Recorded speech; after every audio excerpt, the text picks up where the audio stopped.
যারা রোজা ভেঙে ফেলে তাদেরকে আপনারা এই হাদিসটা নিজেরা আজকে মুখস্থ করবেন, আর যারা ওই যে লাল কাপড় টাপড় লাগায় খায় এদেরকে এই হাদিসটা শোনায় দিবেন। পারবেন না ইনশাআল্লাহ? বাংলাটা মুখস্থ রাখতে পারবেন তো? শেষের অংশটা মুখস্থ রাখলে চলবে, শুধু শেষের জায়গাটা মুখস্থ রাখলে চলবে। আমি বলছি মন দিয়ে শুনবে। রাসূলুল্লাহ সাল্লাল্লাহু আলাইহি সাল্লাম বলেন, আমি ঘুমিয়ে আছি, দুই ব্যক্তি আমার কাছে আসছে। আসার পর ফাআখাযা বিদবঈ, আমার বাহু ধরছে,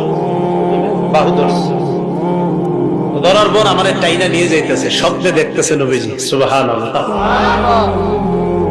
নবীজি বলেন, আমারে নিয়ে যাইতেছে, যাইতে যাইতে দেখলাম ফাআতায়া বি জাবালান ওয়া'রা,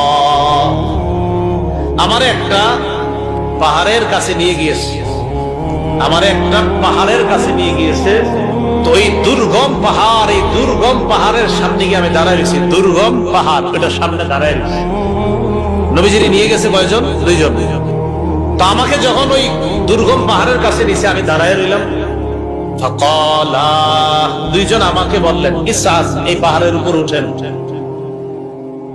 তো আমি জবাব দিলাম, লা উতিকুহু, না না আমি পারবো না, এই দুর্গম পাহাড়ে, এই পাহাড়ে কে উঠবে, পারবো না। নবীজি বলেন, ওই দুইজন নবীজিকে বললেন, সানুসাহিলুহু লাকা, আপনি টেনশন করেন না, পাহাড়ে ওঠা আমরা দুইজন আপনার জন্য সহজ করে দিব।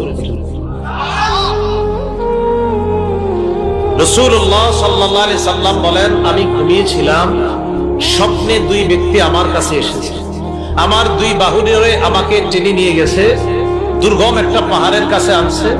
ওই পাহাড়ের কাছে যাওয়ার পর আমি পাহাড়ের সামনে দাঁড়িয়ে রইলাম। আমাকে ওই দুইজন বললেন, আপনি পাহাড়ে ওঠেন। আমি বললাম, আমি উঠতে পারবো না। তারা দুইজন আমাকে বললেন, আমরা এই পাহাড়ে যেন আপনি উঠতে পারেন, এই ওঠাটা আমরা আপনার জন্য সহজ করে দিব, আমরা সাপোর্ট দিব, আপনি ওঠেন। রাসূলুল্লাহ সাল্লাল্লাহু আলাইহি সাল্লাম বলেন, ফাসাইতু, আমি পাহাড়ে উঠলাম। পাহাড়ে ওঠার পর আমি দেখলাম, ইদান বিআসওয়াতিন শাদীদা, প্রচন্ড আওয়াজ আমার কানে আসতেছে। কোথায় উঠাই আওয়াজ পাইছে? পাহাড়ের উপরে।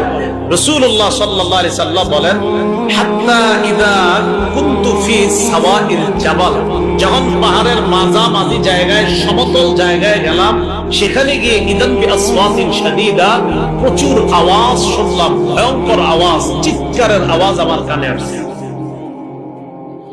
ফাকুলতু মা হাযিহিল আসওয়াত, আমি প্রশ্ন করলাম, এগুলা কিসের আওয়াজ? ওই দুইজন জবাব দেয়, আহলিন নার, এগুলা জাহান্নামীদের চিৎকারের আওয়াজ। নবীজি বলেন, সুম্মান তালাকা বি, এরপর আমাকে সামনের দিকে নিয়ে যায়, যাইতে লাগলাম, যাইতে যাইতে ফাইদা আনা বিকাউমিন মুআল্লাকিনা বিআরাকিবিহিম মুশাক্কাকাতিন আশদাফুহুম, যাইতে যাইতে হঠাৎ আমি একদল মানুষের সামনে গেলাম, তাদের দিকে তাকায় দেখলাম পাগুলা উপরের দিকে বেঁধে রাখা, পাগুলা বেঁধে রাখা, মাথা নিচে। আর কি দেখেন? পা উপরে মাথা নিচে।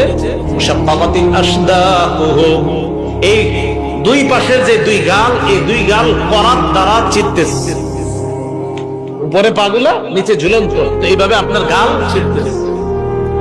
তাসিলু আশদাকুহুম দামা, এই পুরা গাল, এই চোয়াল সহ রক্ত পড়তেছে। এই কল্পনায় আনেন, দৃশ্যটা কল্পনায় আনেন, পা উপরে মাথা নিচে, দুই পাশের গাল থেকে রক্ত পড়তেছে, ব্যাপারটা কত ভয়ঙ্কর।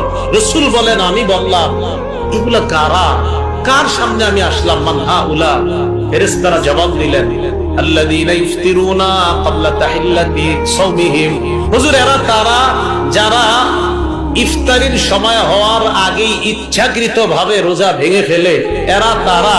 আর যারা রোজা রাখে না, তাদের অবস্থা তো আরো ভয়ঙ্কর।